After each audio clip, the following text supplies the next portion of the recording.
My husband was away on a business trip, a time I typically used for self-indulgence. I treated myself to a salon visit, a spa day, a massage, and a substantial shopping spree.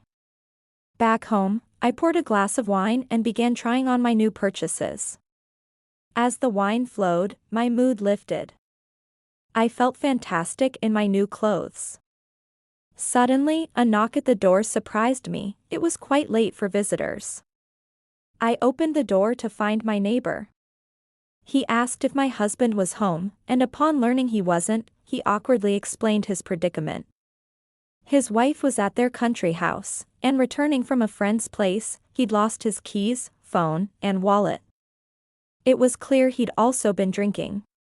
Since we were friendly with our neighbors, I invited him in. For the next half hour, we tried to contact his wife and arrange a taxi, but with no success. She wasn't expected back until the following day. We managed to resolve the immediate issues. The taxi driver promised to return his belongings in the morning. Not wanting to leave him out in the rain, I offered him the living room couch for the night.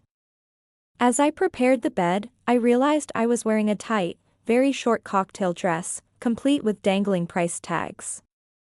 Feeling self-conscious under my neighbor's gaze, which lingered on my legs, I wished him good night and retreated to my bedroom, locking the door behind me. I changed into my pajamas. Settling into bed, I realized I'd consumed a significant amount of wine during my fitting session. My head was spinning. I drifted off to sleep and began to dream. I was on a beach with white sand, palm trees swaying in a gentle breeze, and a handsome, naked mulatto man swimming in the azure water. He approached me and began kissing my neck, shoulders, and back. The sensation was electrifying. I turned to him and we kissed passionately. Then, the dream blurred with reality. I was kissing someone. I slightly opened my eyes and saw my neighbor. I closed them again, and in my mind, he transformed back into the mulatto man. We couldn't stop, nor did we want to. After a wave of intense pleasure, a wave of clarity washed over us. What the hell? I exclaimed. We're neighbors. I went to the shower, mortified. When I returned, he was asleep on the couch. Consumed by guilt, I woke him. He left early, needing money I lent him since he'd lost everything. It was a night of losses. He lost his belongings, and I lost my dignity.